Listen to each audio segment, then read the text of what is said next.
Hello, hello mga katigs. Last break na tayo. Last 10-minute break. Ito na yung huling break ko bago ang uwian. Ito, kinuha ko para hindi masyadong matamis.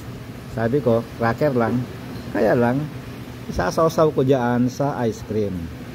Subukan natin sausaw. Kasi yung kapatid ko, yung panganay namin, yung buns, yung hamburger buns, ipapalaman niya yung yung ice cream. Kasya na yun, ulam niya yun.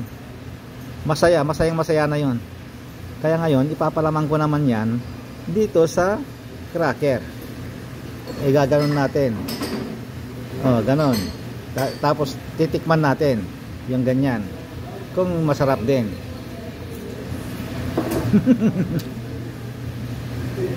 Okay din. Unique. Masarap din. Masarap din. Ayan.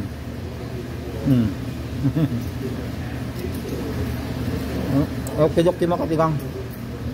Ang aking panulak ay brewed coffee na linagyan ng konting mainit na tubig.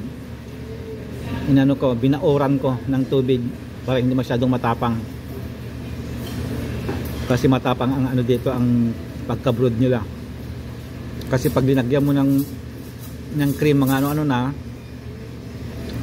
matabang na, kaya matapang ang pag-brewed nila.